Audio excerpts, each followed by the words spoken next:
Um, Welcome everybody to the first seminar of the fiscal year 2021. It's been quite a year previously, and unfortunately we're continuing to have the seminar only be virtual, and I look forward to a time when we can all see each other in person again. Welcome to anybody who's showing up for the first time. This is the we'll try to have a seminar just about every week. So please keep an eye out for notices. And I'm excited about all the people that we're going to have this year. And hopefully it'll give you a chance to see what's going on in the HED community and form connections in this time when it's hard to form those connections otherwise.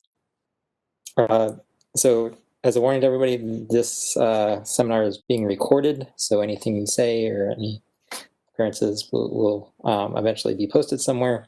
And also, please, in order to save bandwidth, turn your video cameras off, because there'll be a lot of people signing on and showing all those videos at the same time. Slows things down. And also, please, if you have any questions during the talk, you can type them into the chat field, and we will, at the end of the talk, I'll read those questions, and Frank will be able to answer them at that time. And if there are any technical issues, please also put it in the chat field, and I'll try to take care of them. So our speaker today has become tradition, is our director of the High Energy Density Science Center. This center is founded in order to educate people in high energy density research and form connections and do outreach and strengthen the pipeline of researchers coming into our laboratory and in the whole DOE complex in general. Dr. Graziani first did, he got his bachelor's at the University of Santa Clara and went on to get his PhD at UCLA, where he did thesis work exploring the non-perturbative aspects of quantum field theory, such as quantum chromodynamics. Dr. Graziani was a postdoctoral fellow at the University of Colorado and the University of Minnesota, where he worked on cosmology and particle physics.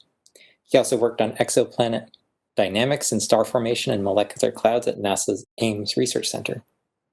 He joined Lawrence Livermore National Laboratory in 1989 as a computational physicist, working in the field of radiation transport and plasma physics.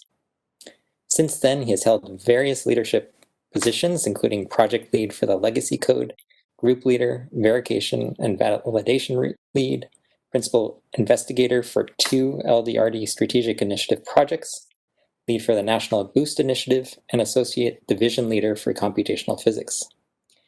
He is currently the director of the High Energy Density Science Center, as I said previously. Dr. Graziani won 4 DOE Defense Program Awards of Excellence, the Lawrence Livermore Director's Science and Technology Award, and he is a distinguished member of the technical staff here at the lab. He has organized international meetings on computational methods and particle transport, workshops on computational methods used in high energy density physics, and conferences for plasma physics. His research interests include understanding the microphysics of dense plasmas using n-body simulation tools, kinetic equations, and quantum hydrodynamics. He has authored over 50 publications in refereed journals, and he is the editor for 2 books on computational methods for particle transport, a book on warm dense matter physics, and a review article on computational plasma physics for the Encyclopedia of Applied and Computational Mathematics. And he has been my mentor for the past 10 years and a good friend. And please take it away, Frank. Oh, thank you, Paul. Yes, it's been a wonderful 10 years, Paul. As Paul mentioned, we have a relatively recent tradition, which is at the start of our seminar series, I typically give a review of the past year in our various activities. And this year was a little bit different. And some of you are probably thinking, 2020, oh my word, I wish we didn't have to look back at this past year, but it's not all bad. And we've done a lot of wonderful things with the HEDS Center this year. We've had to adapt and because of the various restrictions that the pandemic placed upon us. But I think you'll see that I think we've made a bit of progress this year. So as Paul said, I'm the director of the HEDS Center. We're a relatively new organization at the laboratory. I think we're maybe about 5 years old. Rip Collins was the first director. I replaced Rip when he went on to the University of Rochester. And this is the staff. And this is one of the, I will say that this is one of the best jobs I've had at Lawrence Livermore. I'm coming up on my 31st anniversary at Livermore. And this group of people here in particular have made this job an absolute joy. I want to mention particularly Camille and Tony, who are in a more advisory role. They technically aren't on our staff, but both have been invaluable to the center. I also want to do a call out to Felice Albert, who's the deputy director for the center, who just was recently elected the National Academy of Sciences Kavli Fellow. So a well-deserved award, and we're very, very proud of her. So as Paul said in the introduction, the center is really built on 4 different building blocks. We traditionally, when I came on, this is what this is the foundations for the center, and this talk will cover each of these different areas.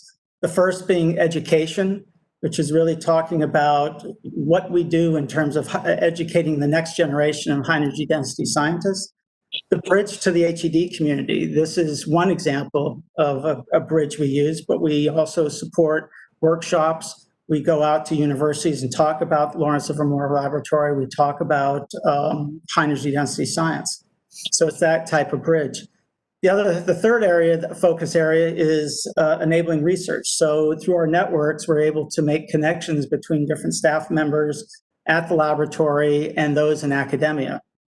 And then finally, bridge to the programs. This is HED is a particularly important mission area for the laboratory, and particularly for the programs like WCI, the Weapons Complex Integration Directorate, NIF, and Physics and Life Sciences. So they are looking for the brightest people, and we hopefully provide a workforce pipeline for those programs. So the first thrust area is education, and this is an area that we thought was very, very important from the earliest days. And so at the center here, we focused on both short and long courses. The long courses are typically 10-week. You can think of an academic quarter as being what we would call a long course. And then we've also, I think we're probably the first to develop short courses, which is the six to 8 lectures. And we got this idea from academia, where I believe in some of the breaks and during their semesters, they have what they call boot camps.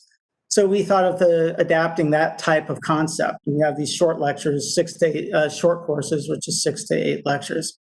And we also work with universities, such as particularly University of Rochester, when they have a course to both support and advertise that class. So since 2017, we've been collaborating with various universities, and particularly our partners at UC San Diego and the University of Rochester. And we had a kickoff in 2017 that I've talked about before, which was a class called Extreme Physics in collaboration with UC San Diego. And that was something that we learned a lot from, both in terms of the technical challenges of doing distance learning before distance learning was really that common, and about how to grade and teach, how we do homework, how we do exams, et cetera, et cetera. After that, we developed some short courses, both Wei Chen and Stefan Haurigi in 2018, 2019. We had done a course on plasma diagnostics, and Stefan one on X-ray matter interactions. We've also advertised and supported courses. For example, Ricardo Betti at University of Rochester offered a semester-long course on ICF physics that I think a number of people took at Livermore last year. And then most recently, I think in the spring quarter, Rip Collins and Ryan Rigg delivered a course on the overview of HED, and I think they are at this current time doing another review course of HED science. And then finally, we've had our own Pierre Michel most recently do a 6-lecture course on laser plasma interactions. And just a quick comment, the one thing we did learn from Jeff's class, which I thought was very interesting, was the bulk of the people, at least at Livermore, that were taking the classes weren't particularly students or postdocs, but a lot of the people taking these classes were in fact staff members that were looking for some sort of professional enrichment. And these people came from all different categories at the laboratory. They target fabrication technicians. People sent us emails saying, I've always wondered about the physics that I'm working on, and I've been in target fabrication for 15 years. This class gives me that opportunity. So that was something that was a bit of a surprise, a nice surprise to all of us. So in 2020, which was a different year, we worked with UC San Diego with Farhat Beg and to develop a course on plasma diagnostics. And this course was taught by Joe Kilkenny and Wei Chen. It was a quarter-long course with a teaching assistant, homework, and exam. So it was very similar to the course we had done a couple of years ago with Jeff Colvin. Remarkably, we had about 250 students and staff watching this series. So I think it was quite successful. The particular challenge with this class is as we were developing it, as we were planning to go online, which was about March timeframe, the shelter-in-place order went into effect. A lot of changes happened. We were already set up for distance learning, which was great, but we didn't really know whether or not this course was going to go forward, whether or not we should do it. We decided to go ahead and do it. Normally, when we do this type of class, distance learning, we have a staff of people, particularly Dave Hopkins and Cheryl Nunez, who are there with our lecturers, helping with the distance learning technology. Because the shelter in place and the isolation, this had to be all done remotely. And so this team with Joe and we and Farhat and Gilbert Collins, and by the way, that's Rip Collins' son, and Cheryl Nunez and Dave Hopkins, that team of people did a fantastic job. Right now, we're working, Joe and we and several of us are working with our video folks at Livermore to produce a video series to basically have this course available with high quality production. We're also thinking about new courses. We're thinking about, I've talked to Federica about this and Kapari and several other people at the lab. I've been talking to Rip and Farhat, but a course on warm dense matter physics spread perhaps over 1 year. And we would love to hear your suggestions, things that you think are needed. In December of this past year, we got together a group of universities, University of Michigan, MIT, even Osaka University came out, a wide variety of universities with interests in high energy density science. And they came out and we had a 2-day meeting talking about what they do in terms of teaching HED science. And as probably most of you are aware, it's not a typical discipline that's been taught. It's interdisciplinary. It exists in a lot of different departments. Sometimes it exists in mechanical engineering, sometimes in nuclear engineering, sometimes in physics. So that's the trait of the fact that it's an interdisciplinary subject, but it causes challenges. The challenges being students come in with different preparation levels.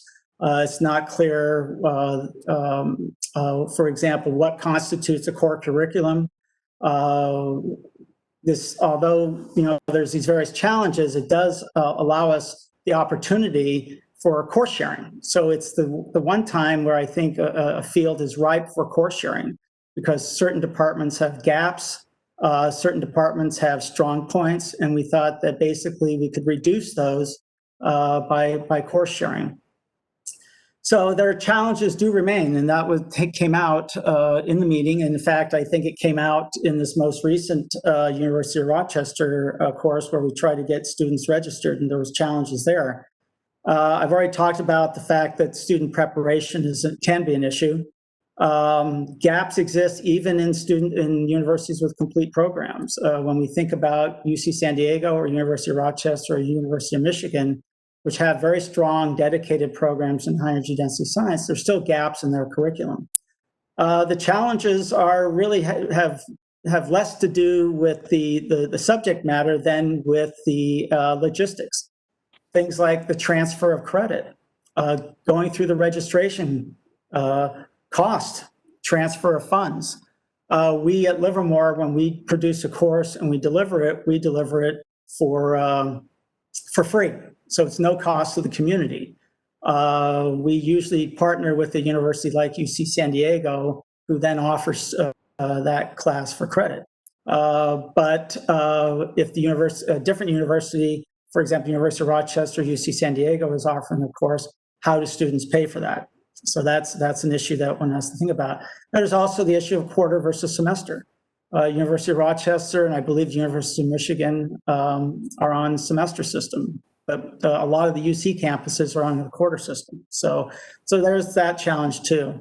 So we're documenting this. I'm way behind in terms of documenting this workshop, but I'm taking this opportunity as in shelter in place to start actually writing this document, and it should be out in the next couple of weeks.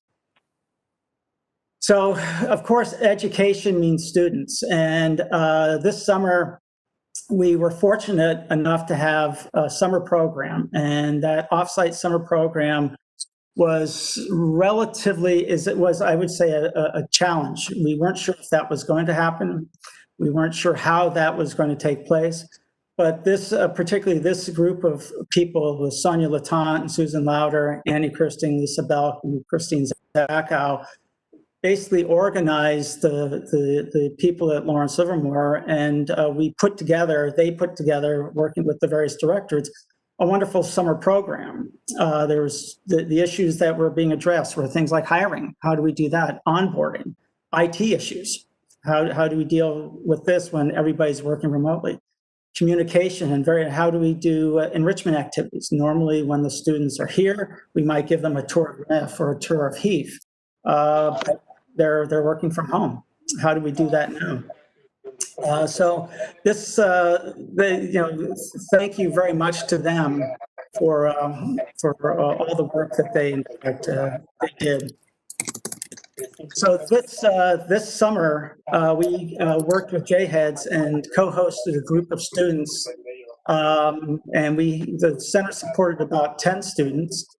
With JHEDS, there was a total of 25 students. Jahab and Felice were at the JHEDS end. Felice and I were at the center end in terms of the students. We had weekly WebEx meetings. The students were presented their work. They were given a virtual NIF tour. We had a summer slam, which was where the students gave a short 5-minute talk. And there was, as a suggestion by, I think, some of the students, they wanted to see slam talks by the Livermore scientists, which was really interesting. So finally, for the third year in a row, we've had the Livermore Lab Foundation has been very generous with supporting students from the center. And pre-COVID, our plan was to have the Livermore Lab Foundation fund a group of about 6 of our students to go to the High Energy Density Science Summer School at the University of Michigan. Of course, that did not happen. And instead, what we had to do was figure out what we were going to do with the Livermore Lab Foundation funds that were given to us. So the center team, along with the wonderful folks at the Livermore Lab Foundation, basically said, let's go ahead and ask the students to submit applications for funding for support. And that support can be for anything for living expenses, helping with a new desk or a laptop, et cetera, for anything that they might need. And the HEDS Center staff determined need and amount based on a case-by-case basis. And Latrell Harris, who you see there, was one of our students from Morehouse College who received funds. So again, thank you very much to the Livermore Lab Foundation. And we want to preserve this. Okay, so here's a group. Here's a group of some of the wonderful young people that worked with us.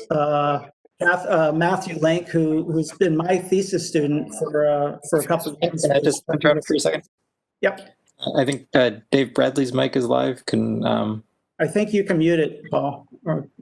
I'm not logged in as a host, so I. Let me see if I can. Just muted himself. I got it. Oh, Okay, thank you. Let's see. So Matthew Link has been with us for a couple of years.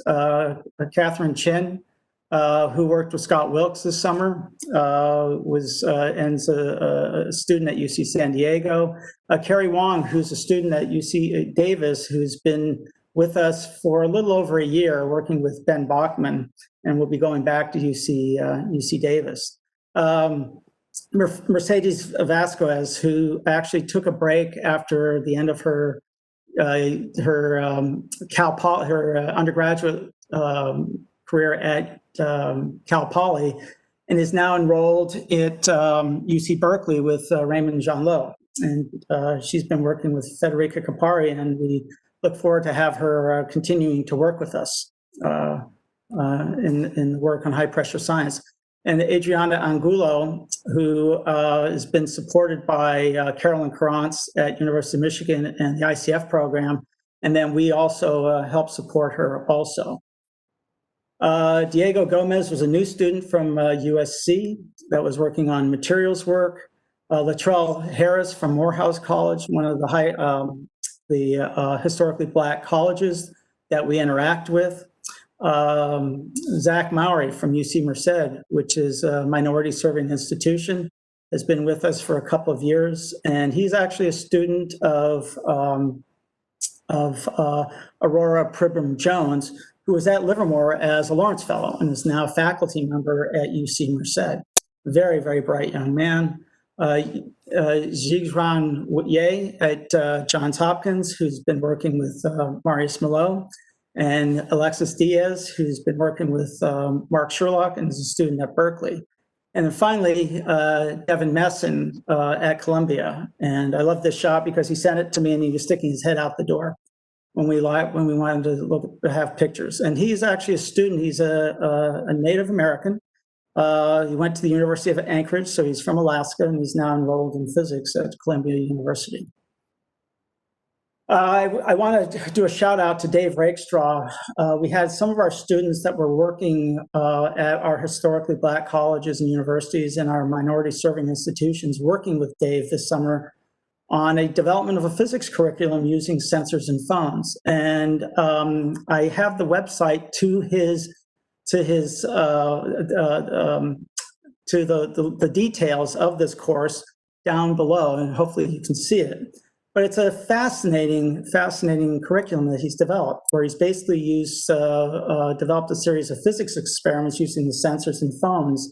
And you can see the list there, everything from an accelerometer to a pressure transducer to high resolution timer to develop a curriculum in a variety of subjects. And I've just listed some of them here, everything from understanding motion to the science of collisions, waves and sound, exploring magnetic fields, and there's even more on the website. This is, I think a wonderful, very ingenious approach to education. And this curriculum is being used in high school and college classes across the country. So, so kudos to Dave for doing this. And here's an example. Here's a WebEx frame of some of the students that were involved with Dave this past summer. There's Dave having a good time on these. It looks like the Big Sur coast. So let's move on to the second thrust, which is the community bridge. Certainly, hopefully most of you are aware that we've been doing this somewhat weekly HED seminar series, which is, I think, kudos to Paul and the team for coming up with a variety of very exciting speakers and a variety of subjects. The solicitation process, we try to do targets recognized in early career scientists. There's a link to our seminars and where some of the past ones are listed. Again, the shelter in place and COVID prompted a change in course. We couldn't, of course, have a lot of our speakers normally planned to have come out to the laboratory. We had some of them online, for example, with Mike Campbell, but we repurposed some of our courses, especially our seminars, especially in the beginning. We noticed that there was a need for more public lectures. People were stuck at home. Their families were home, kids were at home. They were trying to get their kids homeschooled.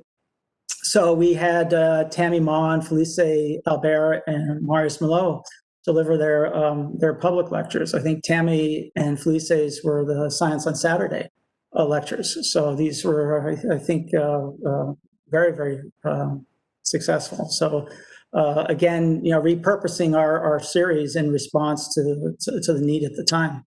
The website is continually under development. We have links to our various courses, job opportunities, etc. One of the things that came out of this, and I'll talk about this later, is we'll be posting a video series on the website, and I'll be talking about that in a second. And that video series, again, was in response to the fact that we had to change a bit due to this unusual time we're in.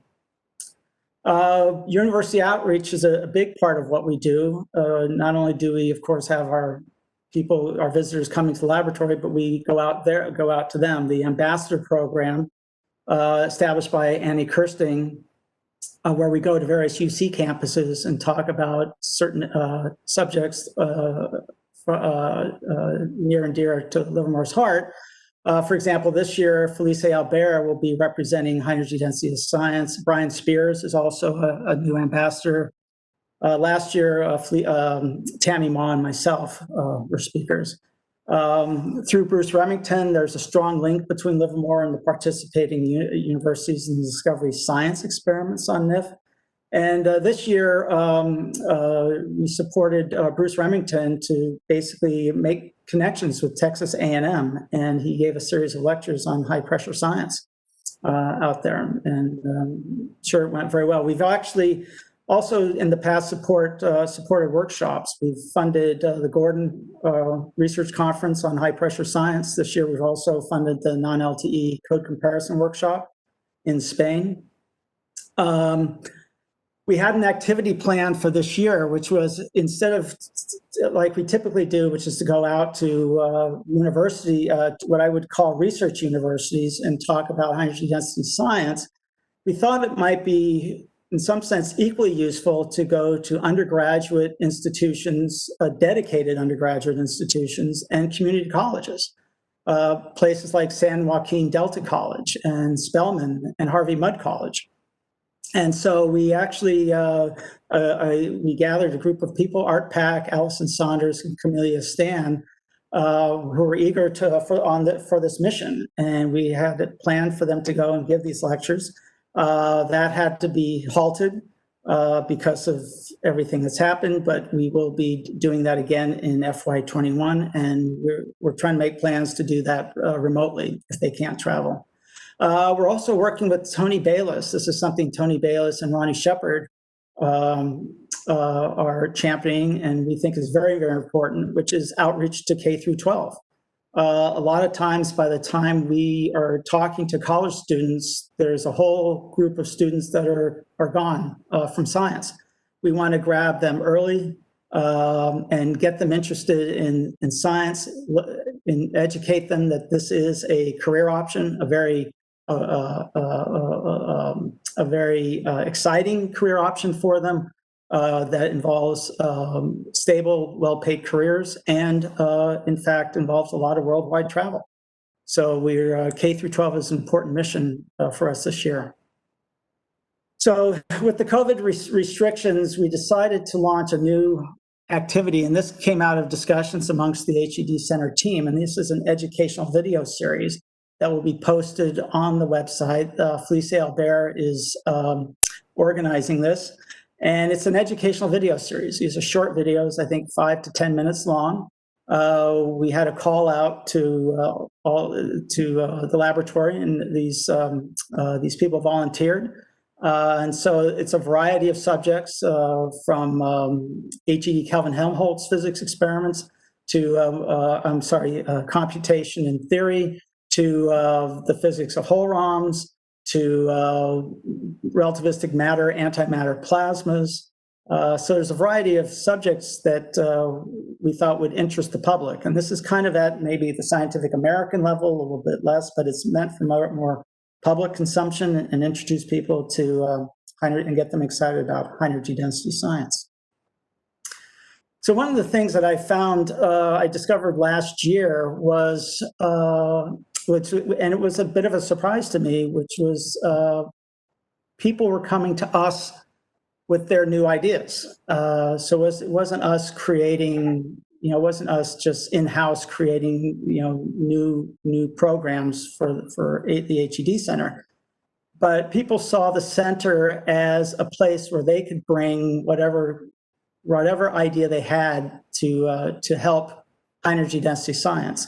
So one of the Louisa Pickworth actually came to us last year and had this idea called the HED Showcase, which is a way of introducing our summer students in general to HED science, and through a series of lectures, and then inviting university partners to come out and educate or at least inform students about their graduate programs. And so this is something we did last summer with a kickoff with Allison Saunders talking about her career and what is HED science.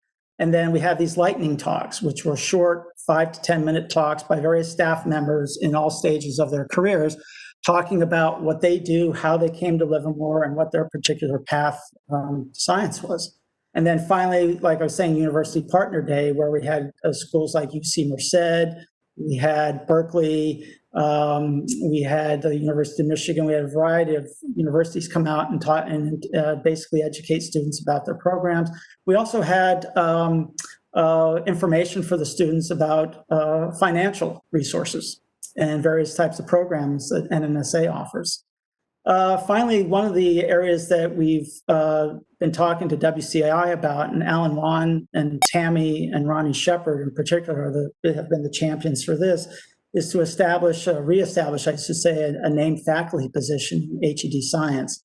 So that's something still in the works that we're still talking about, but I think there seems to be a lot of interest in doing that. So collaborations, this is the area, this is the other thrust that we do. This is the third thrust, and this is where we are basically the focal point for facilitating, fostering research opportunities. For the last several years, we've been a partner with UC San Diego, other UC campuses on this consortium called the Center for Matter at Extreme Conditions. This is led by Farhat Beg at UC San Diego. We've partnered with them by hosting students. We've worked with them also in HED science curriculum development, and also guidance for and support for experiments at the Jupiter Laser Facility. We've also been involved in helping to support the high pressure research at Berkeley and Davis. And this was the predecessor to CMEC. And this was the center that was basically run by Sarah Stewart and Farhat Beg. And the focus there again was high pressure science. So I've already talked about Cal Poly student Mercedes Vasquez, and she'll be, like I said, joining the Raymond Jean-Lowe's group. A very interesting aspect of this interaction with Berkeley and Raymond's group is Raymond came out with a group of students from Berkeley, and he brought a young man with him, Chase Chandler. And you see Chase there. And Chase has a very interesting background in the sense that he was a His background as an undergraduate was in physics, but before he did all that, actually he served in the Navy in special operations. So he served 6 to 8 years in the Navy in a variety of capacities, and I'll let you think about what those would be. But he was very interested in global security work. So he came out here, I met with him, I've interacted with him quite a bit, and we hooked him up with global security, and we hooked him up with Terbe Antoun. And Chase actually is finishing up his PhD. He spent his summers working with us. My hope is that he will be hired. He's interested in coming to Livermore as a staff member. And I think it just goes to show you that this type of networking can lead to a wonderful way of establishing a workforce pipeline. Finally, one of the things Jonathan Wardley at Berkeley had asked a number of us at Lawrence Livermore to do was to give lectures at his plasma physics course, followed on by a NIF tour. That, of course, has all been postponed, but hopefully it'll happen again soon. Let's see here. Okay. One of the other areas that we have been focused on since my tenure at the center is diversity and inclusion. And we've worked very, very closely with Tony Bayless. He's been an absolute wonderful guide and mentor for all of us.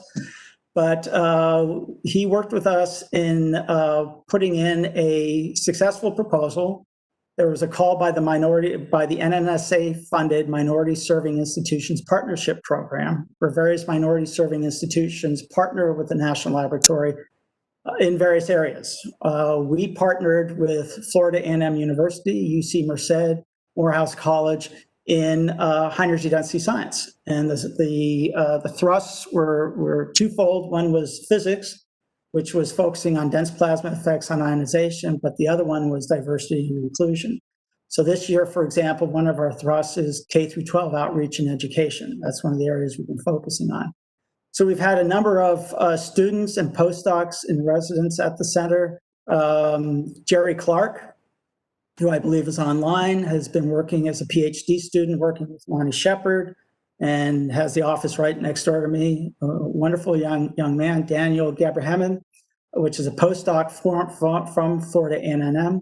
He's actually been working with the Opacity Group, people like Carlos Iglesias, Paul Grabowski, Brian Wilson. And he's been at the center. He's in residence, and like I say, he's a postdoc at FAMU, but he's been with us. And then most recently, we'll be getting a new student, Adiola Aguedo, who's a student from Florida A&M University. He was a summer student working with Felice Albert, very impressive young man. And he's going to be working with Felice and Nuno Lemos for his thesis work. So following on the tradition from Jerry. So very, very proud of these young people. One of the other areas that we also do in terms of enabling collaborations is international collaborations and establishing a stronger relationship with Japan is not only important from a technical standpoint, but it's important from a strategic standpoint. It's one of our strongest allies in the Pacific area, in the Pacific, and it's, as you all know, it's a strategically important area. So back in 2019, I've talked about this in the past, there was a meeting in Washington organized by the individuals you see here on this slide to address what focus areas, what collaboration areas are critically important, who are the key people for these types of collaborations, both on the US side and the Japanese side. And there was a follow-on visit by Professor Kodama in January 2020. And I should just, DOE, of course, all of you know, but MEXT is their analog of the Department of Energy. So this was sponsored by both the Department of Energy and MEXT. So most recently, when Professor Kodama came out to Livermore, We established the research areas that were critically important to us. But one of the areas that they were looked for our input on is a new facility proposal they would be putting together called JEPIC, which is a high repetition megawatt laser facility. And a letter was signed by our laboratory in support of this idea. So we basically agreed on new levels of engagement. One was sharing education courses. They've been participating with us. Mutual interest in lasers and HED science. For example, burn physics, advanced materials, optics are areas that they've identified as mutually interesting. So we thought that one of the ways we could actually help foster this collaboration is to identify existing campaigns where scientists from Japan would fit. So we've been working on that. The use of NIF Discovery Science and LaserNet US to help engage Japanese scientists in some in various projects. The other areas that we were talking about were having visiting professorships and visiting scientist positions along with student internships, so an exchange of students, faculty, and scientists between the two countries, along with a Japan-US workshop. The last two were in the works. They're on hold right now until travel is, the restrictions on travel have been lifted. But that's something we are serious about for FY21, so we're hoping that this does happen. The HEDS Center does help provide support for Building 161 Technology Center, and this is kind of a hands-on facility for targets and diagnostics. It's a wonderful facility with run by Jim Emick and others, and with a wonderful staff of people. They have workstations available, the variety of target fabrication tools they have there. And Ronnie Shepard, for example, and Jerry Clark spend a lot of their time in Building 161 using that facility. It's managed by PLS, but it's a wonderful hands-on facility for folks at the lab. Let me kind of move this around here. There we go. So sabbaticals were something that we thought was critically important for collaborations, but also community outreach. And we had a sabbatical planned with Farhat Beg. This is a mini sabbatical program supported through the director's office, and particularly Annie Kirsting. That's been put on hold, but we will re-engage that this coming fiscal year. Franck Delmotte from the University of Paris was to come out for about 6 to 8 weeks and to give a series of lectures on laser optics. That was postponed, but we're hoping that happens in FY21. We've also been talking to Will Fox at Princeton. He's interested in coming out to Livermore for a sabbatical. So those are all things that we're hoping happen in FY21. I should say that one of the things we're also supporting, I didn't put it here, was kind of, and I've mentioned this in the past, is internal sabbaticals. So staff at Livermore who might need a break from what they're doing, and they might want to write a book or a review paper. So so that's something that we're certainly supportive of. For example, Pierre Michel, who's interested in writing a book on laser plasma interactions, is going to be spending part of his time at the center this year and next year writing that book.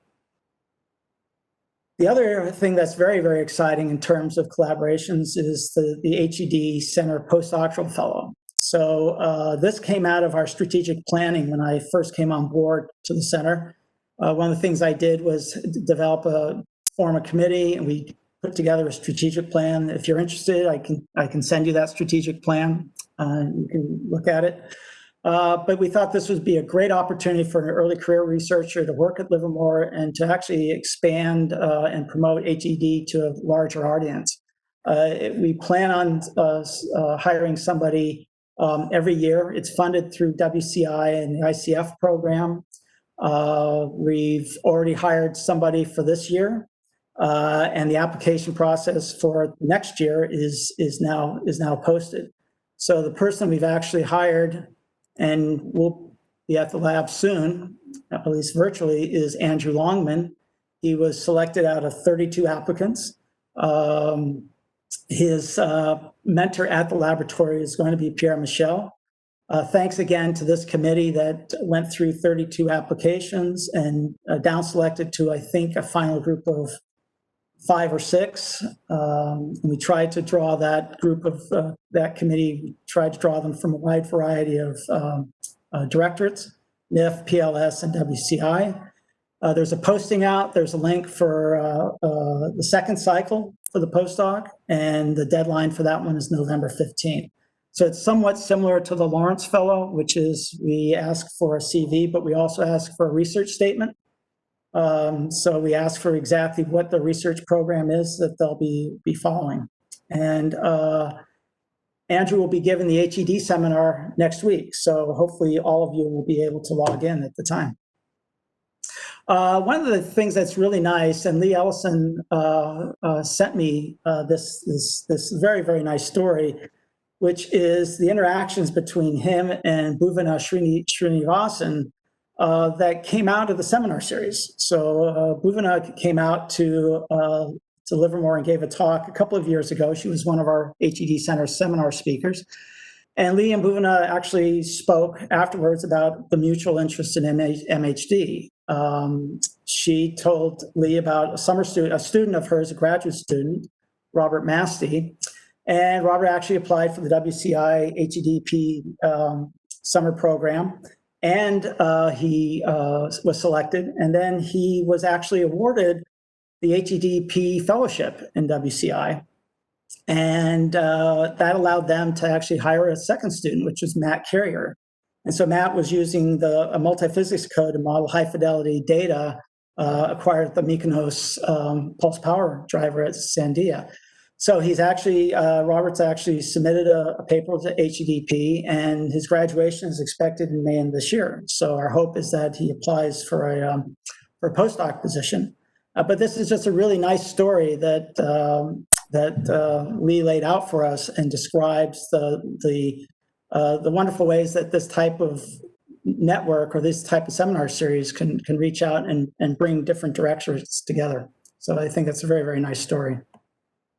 And then finally, the academic collaboration team. So this is actually something that came out of WCI as a need for bringing in academics to the laboratory. So making a connection between academic collaborators and what's happening in WCI. By the very work of WCI, the nature of the work, it's somewhat insular, but they need the latest science, they need the latest technologies. So they thought reaching out to academia would be a wonderful way to do this. And so the way that this process works is there's a call for proposals, there's an academic leader, a PI, and then there's a laboratory co-PI or champion for this proposal.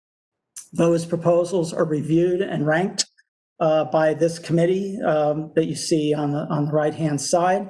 What's very interesting about the proposal process, Rose has kind of championed this, was that it's a blind review, meaning that when we look at the reviews, the institutions are redacted, the names of the people are redacted, that none of that is in the proposal, so it's completely blind. So which gives you, tends to prevent any bias towards people that one may know or bias against particular institutions. So I think it's, I believe it was new last year. We just finished a second round of reviews. We in fact just finished our second round of reviews last week. And I think it's a very exciting time for WCI in terms of this outreach that they're trying to do. And so this is my closing slide. So one of the things that we're again trying to do is with this HED Center is these 4 thrust areas of education, the bridge to the community, enabling research in relevant areas, and again a bridge to the program. So with that, thank you very much for your time. And Thank you, Frank. Please start entering your questions in the chat field. In the meantime, also, everybody, please unmute and we can give Frank a quick applause. And thank you, Frank, for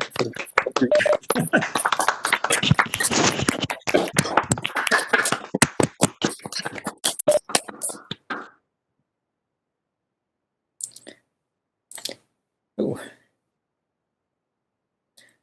guess to get the ball rolling on questions, Frank, maybe you could give people information on who to contact if they want to make connection with the center. Yeah, depending on I'm sorry, I cut you off, Paul. Go ahead. just in terms of ways that they would like to contact, like which of us to contact and where to find our contact information and all that stuff. Yeah, so you can always send an email to me, and I can point you in the right direction. So Graziani1 at LLNL.gov. So that's one way. Felice, so any of the people that you saw on the chart, let me go ahead and kind of see if I can back us up. So the people, let's see here. You'll have to see my slides all over again. There we go. Okay, I'm going to just show this, but if you send me an email or Felice on any area of the center, we'll point you in the right direction. I mean, if you're interested in nominating somebody for a seminar, I think Paul is the great choice. Particularly anything with outreach, Ronnie and Tony would be wonderful points of contact. But anything in general, certainly send an email to Felice or I. So we've got our first question. Will these view graphs be posted where people can download them for people to look at more closely? The answer to that is yes. You can go to the HEDS website. We have all past seminars posted there. I apologize that there's usually a delay between when the talk is given and when they're actually posted. So right now we only have things up through 2019. So you can certainly see Frank's past talks. You scroll down, there are links to most of the speaker's slides. And this, as well as the video, will eventually be up there. So please keep checking. And somebody else asked, can I ask what the budget is for the center? Oh, that's actually an excellent question. The center's budget is about $965K, so a little less than $1 million. That's my timer to tell me to stop the talk. It's about $965K, so it's a little less than $1 million. But our funding is institutional funding, and it's ISCP, and I've forgotten again what that acronym stands for. But we are basically unburdened. So we don't have the typical burdens that a program like NIF or the weapons program would have. So the taxes on our program are much less, so our dollars go much further. So I think it might be equivalent to a kind of a $2 million program in WCI or NIF, but so we're able to go quite far with the dollars. So Mike Campbell asks, where is your cartoon? He's supposed to, it's next week when I give a talk at the University of Rochester.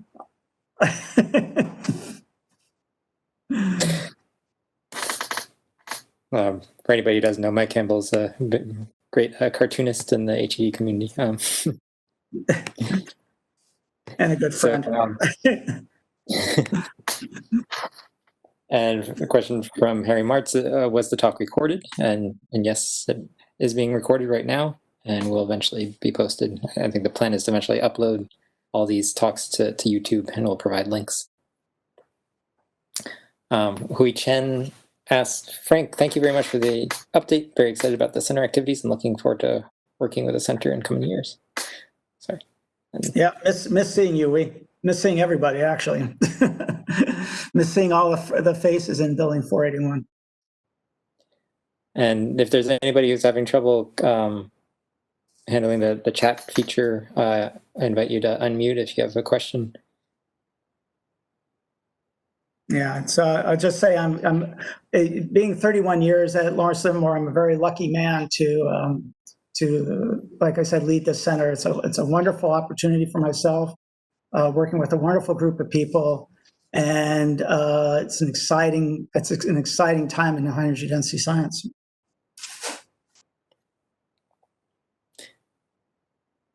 Thank you, Frank. I think this is a great program, and I'm happy to be a part of it.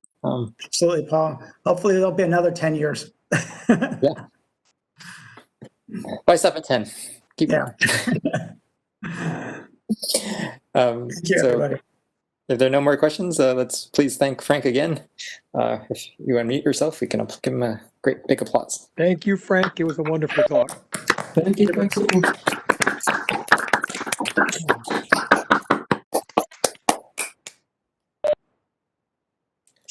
I hope you all have a great rest of your Thursday. Looking forward to the time when we can see each other in person.